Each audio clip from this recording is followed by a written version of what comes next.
been in this game for quite a few years now, I can really only speak from my own experience of building my own brands, but also just from all the data I've collected from talking with hundreds of other Etsy sellers. And really all the while, over all of this time, I've learned so much as well, just from trial and error and trial and error. I call it learning from the school of hard knocks. It's some of the most valuable,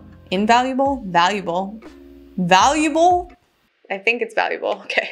Valuable information out there. More than any college degree, I would argue, more than any college degree for sure, because it's real life business happening in the flesh, in real time. And that is why in this video, we're going over my top 5 most costly, most expensive mistakes that I've personally made in my personal Etsy and Shopify brands over half decade. Hopefully you get some super valuable information out of this video and you can avoid making these mistakes as you begin to grow your Etsy businesses or Shopify brands or just e-commerce brands in general. All right, let's get into it. Number 1.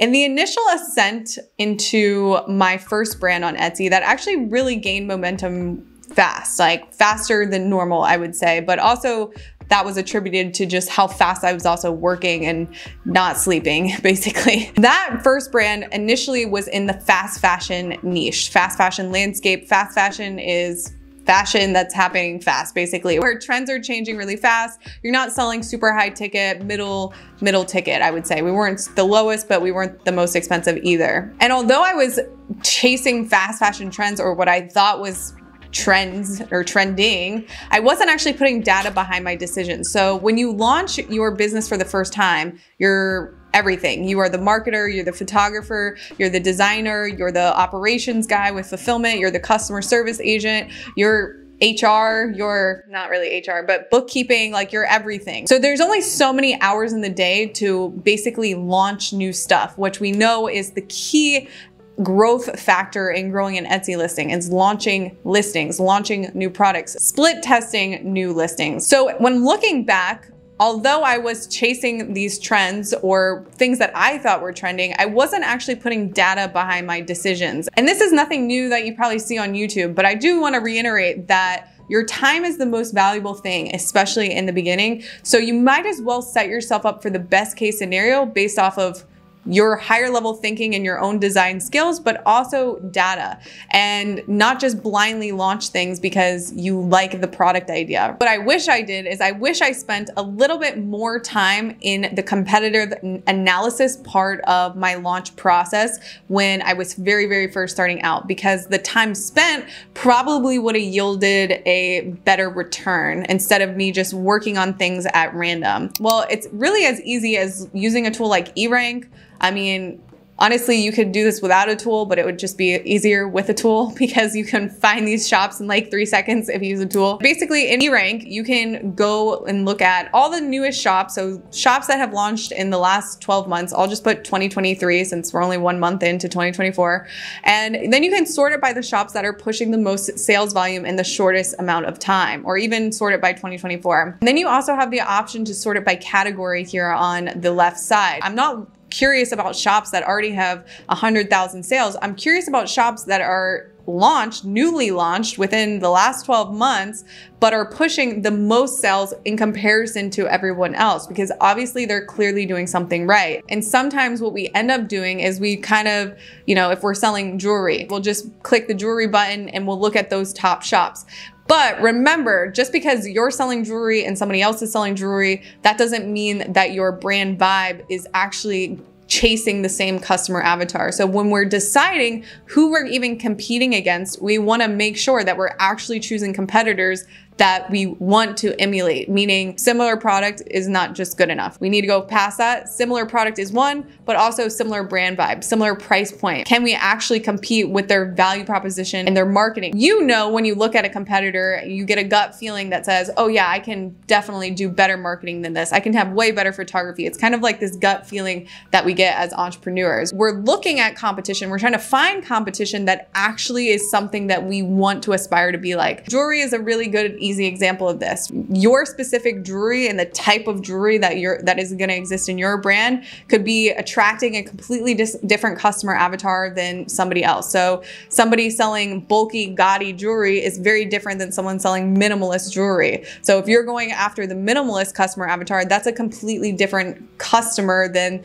a gaudy, bulky, chunky type of jewelry vibe. What you want to do is you want to make sure that when you sort it by the top shops, you also want to look at, are the shops actually a shop that I'm looking to emulate? Are they actually speaking to the same customer avatar or the potential same customer avatar as me? After I would do this competitor research on a store level, I would then try to scope out, what are their best sellers? Now, what you can do is you can tell this by clicking on their most recently sold, and usually the most recently sold somewhere in there will show the listings that have the 20 add to cart badges, the bestseller badges, so on and so forth. And those are the listings that we want to look at, not to copy, not to steal, but we want to look at what's working in the marketplace. Does that fit in with us? And really the most competitive shops are the shops that are figuring out, okay, what is the market actually want, but then how can I put my own higher level creative spin on it to make it unique and make it mine. And so overall, like I mentioned, I wish I had this prioritization of my product launches happening instead of just doing things at random.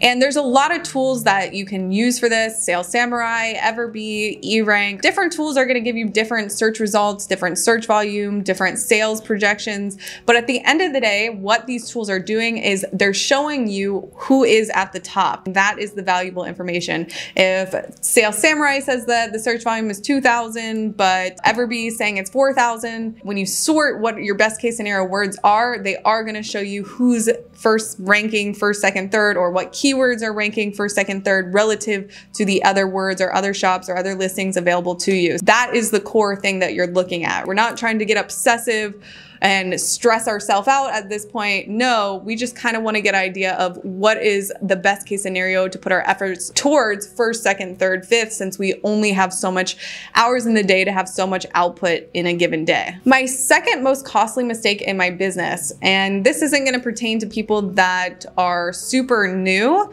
but it's still good to understand and learn from people that have been there, done that sort of situation. Not that I'm like the best entrepreneur in the world, definitely not at all. So much to learn every single day, new things happening, just like you, watching videos all the time. Okay, anyway, going off on a tangent.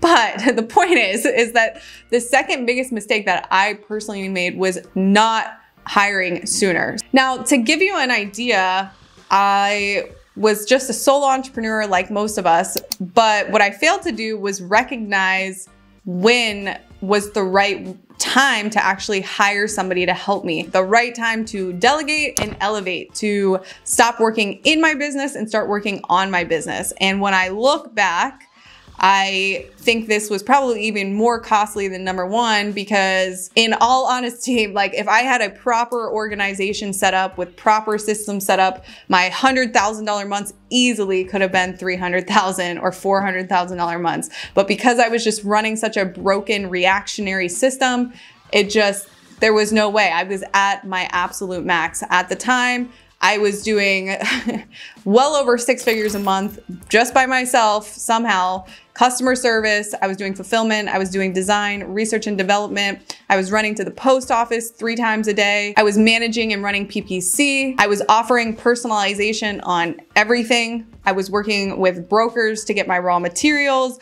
I was running to the customs department to get my raw materials stuck in customs every other week, because it would just get stuck in customs for some freaking reason, and I would have to go and get it out with a broker that I had to pay hourly to stand there with me to get it out.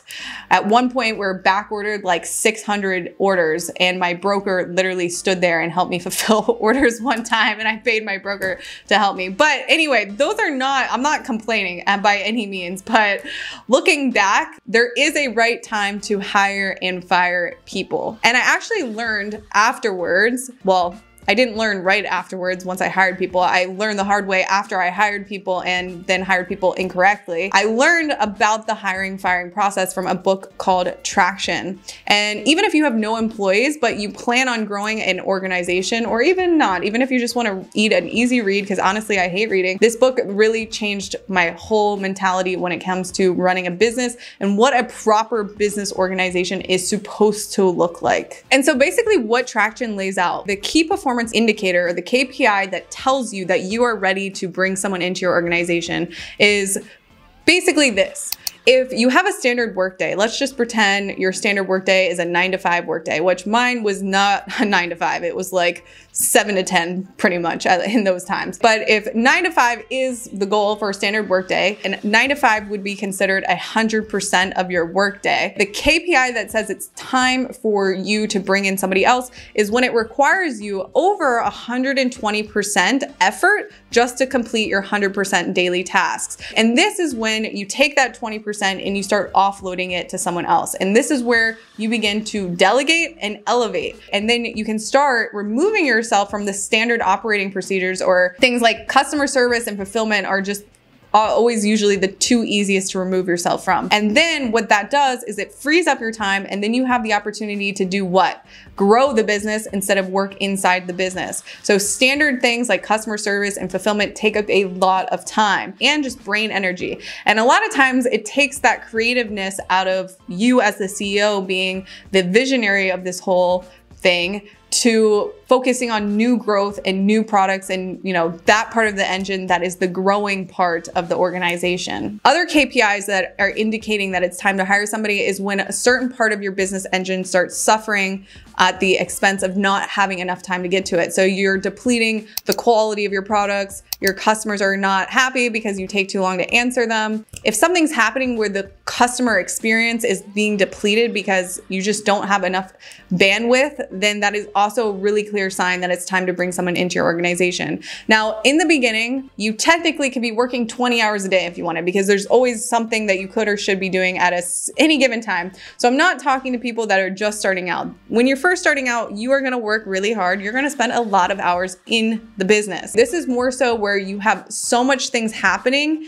so many orders coming in, where you literally can just not handle it anymore. And it's now a reactionary thing. Now, if this is something that you're doing on the side and you have other things going on as well, you could choose, because you have other things happening, you could choose to hire someone a little bit prematurely, but you also just have to be okay with that. You might not see the profit that you want in the beginning. But if the goal is to make this side thing your full-time thing, maybe it is okay to maybe not make a huge profit because you're making other income from somewhere else, but you're building a solid foundation for an organization that's growing, even though that labor expense might offset your profit. But the goal is that it's growing. And so maybe it is okay in that situation to prematurely hire someone, even though you're not super profitable right then and there, which is kind of the situation with my second brand right now. I've been working on this brand for what it feels like forever, and I still have never taken $1 out of the business. But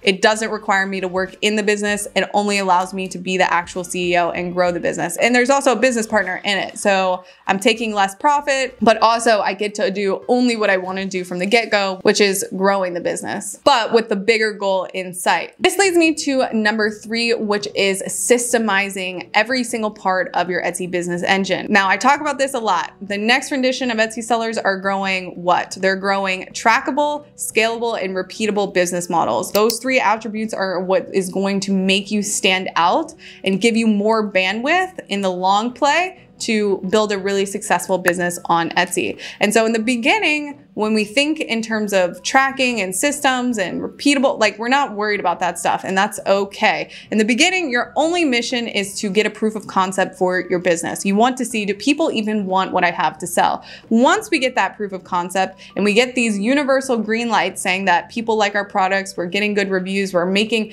consistent daily sales, then it's time to not overlook this part, which is building out SOPs for each part of your business engine. SOP stands for standard operating procedure. And it's things like building workflows for your fulfillment, where every if then that scenario for your operation is planned out and written down, extracted out of your mind and put on a piece of paper. So then the day that it is time for you to offload something, you could technically hand someone a manual to your business and you could be removed from that part of the business engine. Let's talk about the standard parts of an Etsy business engine. You got what? You have customer service, you have fulfillment, you have the research and development part, which is really the heart or the growth factor of a business engine. There's 4 things that make up R&D. R&D stands for research and development. So inside of research and development, you have keyword research, product research, photography or imagery for the marketing component, and listing optimization. So creating and publishing that listing. That is really the heart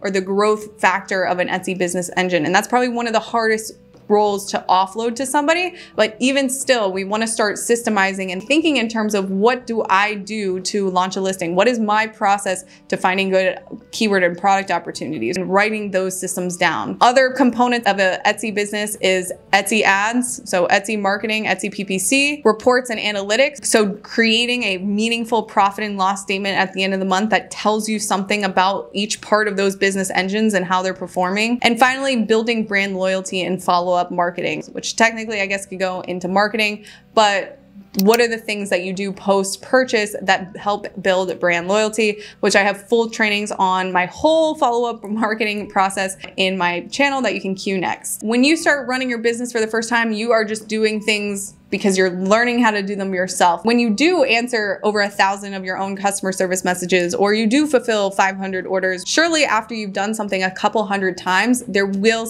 be some sort of process that will emerge from that. And that is what we want to extract. And we want to make sure that we're writing it down and building out workflows or documents that basically explain how to do each part of those things. It makes it even concrete for you when you actually take it out and remove the variables or the variability of doing things in your business.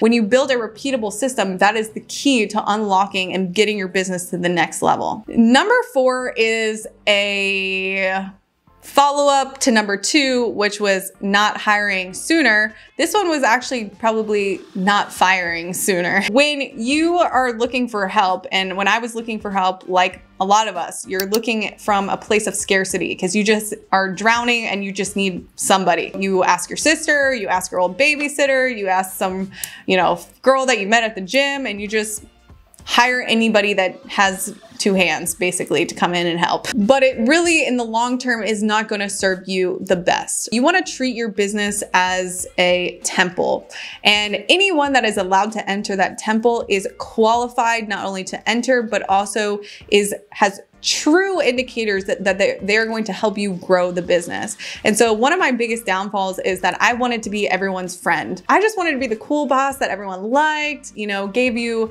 double the salary that you probably should be getting. And yeah, just all the wrong things. And what I learned is I didn't actually need 6 people in my organization. I just needed 2 really good ones. So in 2021 and 2022, I ran an incredibly high payroll. Luckily, in both years, we were still super profitable, but with my second brand, if we were not hiring properly, that would almost kill our profit. So this could be a killer of someone's business if not monitored and done correctly. When you do want to hire somebody, even if it's only one single person and it's your first employee, it's even more vital that those systems that we talked about from before are already implemented. And that was a huge problem because I knew I needed help, but we had no systems. We had no proper fulfillment room, no systems of how to track inventory. We had nothing. So basically every single person that I hired to help me with fulfillment or listing optimization or marketing or photography, there was just no system. Everything was done at random. Everything was done by going to the shelf and looking for the product or looking for the material that they needed. And you could only do anything by sight. And this gets you to a certain point. But again, if it's trackable, repeatable, and scalable, that is none of those things. I'm gonna reiterate Traction here because Traction really lays out the hiring and firing process and it makes it very black and white. Just to give you a little crash course on another core problem outside of just not having systems for the employees was that I basically set the standard so low because I wanted to be their friend and I wanted them to like me. But it's not about the relationship between you and your employee, it's about a greater good. You guys are working in that room, or they're a contractor working to help for a bigger cause. That is the company, the business, the organization. It's not about being their best friend. When I set that bar so low, when I realized I was messing up, that something had to change, and I started implementing or trying to implement change, because I already handed them the silver spoon, that looked really bad. And then they didn't like me and I wasn't their best friend, which kind of really just messed up things altogether. It's kind of like if you started working at a job and your boss said, all you have to do is roll silverware for 20 minutes and that's it. And then all of a sudden you got a new boss, and then that boss said, wait a second, you actually need to roll silverware, wash dishes, take orders, clean the floor. Oh, and also we need to track all this because we need to make sure you're doing what you're doing and doing what you're saying you're doing. That becomes a problem. And so another big thing that Traction lays out is employee contracts, even if you're just hiring a contractor for the first time. And basically in this employee contract, what you're gonna lay out is, one, what are the core values of your company? And again, this is not something that we think about initially when we're launching a store, but it's not something to overlook. You want to visualize, you want to manifest what that future organization is going to look like for you. Your core values set the standard for the organization. So to give you an example, 3 of our core values were growth mindset, meaning if you don't understand something, if you don't know how to do something, and it's just a matter of acquiring a skill or knowledge, you're going to do all the things and the means necessary to learn what you need to learn. You are expected to go the extra mile to learn and grow with the company, especially as the company is learning and growing itself, because it's a startup environment. Number 2 is accountability. In the contract, you are consenting that you're going to be accountable. You are going to do what you say you're going to do, and you're going to do it to your fullest potential. And finally, again, is continuous improvements. It is normal in a startup environment that things are evolving, changing, and growing. And so if systems change or new rules change, that is just expected that you are, within reason, okay with that. In these employee contracts, along with getting them to consent and sign off on the core values, you're also getting them to consent on what their specific tasks are or expected tasks are. And one of those line items in there could reiterate that some of these are subject to change as we are a startup environment. And when they sign that employee contract, it makes things very black and white. So when Sally said that she would contact 10 influencers for that day and she only contacted 4. Well, we have an accountability issue here because you signed this paper and you said you would do this thing, but you're actually not doing this thing. Oh wait, by the way,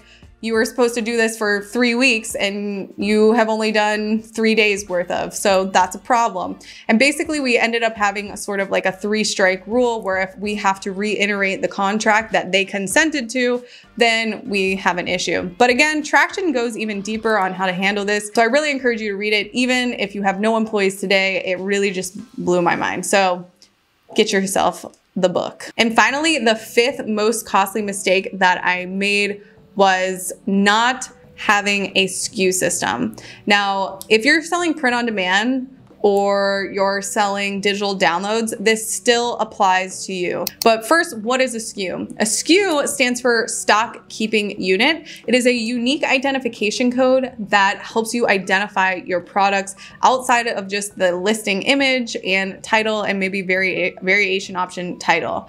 And a lot of times people don't understand really what SKUs do, so they don't use them. And this is a key component to what makes a business trackable. So for instance, if I'm selling this gold necklace, if you can see it, and I have this gold necklace that is 16 inches long, but I also sell this gold necklace in 14 other listings that is in sets. I'll bundle it together with 4 different other necklaces. If I don't have a unique identification code that says that this is a gold 2mm 16-inch necklace, and this 16 gold 2mm necklace exists in 17 other listings, there's no way for me to go into my reports at the end of the month and actually say how many 2mm 16-inch gold necklaces did I sell. And I know this is like super specific and crazy, but you want to know on a SKU level what's happening inside your business. And SKU is not only important for just tracking how many things you sold, but it also helps you track other things like your real-time inventory or your another very expensive cost that's associated in your business that is called cost of goods sold. So the cost associated with creating, packaging this item. And you really can't track your cost of goods sold on a per sale basis if you don't have a SKU system set up. And I don't want to stress you guys out, but I'm just going to give you a short story about why this is so important and why this costed me so much money to fix, because it's important. And again, it's not the most pressing thing if you're first starting out, but eventually it's something that you want to have, because it took us, because at that time we had 5 people working here. It took us a month to undo the damage that was done. By the way, guys, I'm launching a free SKU generator, and it's not launched yet, but I'm not only launching a free SKU generator, but I'm launching instructional videos of how you set up SKUs and how to set up meaningful SKUs for your business. Because just like a profit and loss statement, a SKU should tell you something about the actual product you're selling. It's not just random numbers and letters. It's actually meaningful and thought out and intentionally set up for your business. So I don't have it launched yet, but click the link down below and sign up for the waitlist, and I'll be sure to send you the free SKU generator that we are making for you guys, because this is also going to funnel into another tool that we're launching that basically is going to help you track your real-time profit for your business. And all the things that I talk about being trackable and stressing over is going to be solved with this tool. Make sure you sign up for that free SKU generator. And with the waitlist of that SKU generator, you will also get notified when that tool launches. I still haven't really done an official launch yet, because we're still about a month away from launching, but it's gonna be really exciting, and it's something I've been working on for a really long time. If you wanted to get that free SKU generator, make sure you get on that wait list for that, and you'll also get notified for the real-time profit tracking solution that we're launching. Now, back to the story where this became very costly. Imagine we grew a shop to over 600 variation options, a couple hundred listings that yielded over 600 variation options of products without not able to track anything. Everything was kind of guesstimated. If we were running out of something, the only way that we would know it is by going to the shelf and seeing that the bin was almost empty, or that I was going into each listing manually and seeing which ones were on 0 because the inventory was also incorrect and we were guesstimating. And that gets you to a certain point, but it's not data driven in concrete numbers. If I wanted to know exactly how many 16-inch 2mm gold necklaces I sold for that month, I should be able to go look and on a SKU level see how many I sold. And this will also help me make projections for the future. Guys, I'm gonna be putting out a lot of content on this because this was the biggest pain point in my business. So make sure, if you haven't already, subscribe to the channel, because there's gonna be more solutions about this whole part of the operation and case studies, especially if you're somebody doing personalization. Guys, overall, thank you so much for staying until the end of this video. I know this was a long one. I hope you got some real value from learning from my mistakes, and hopefully we can avoid those money losing mistakes that I made. And yeah, thank you all for staying till the end, and I'll see you all in the next video. Bye guys.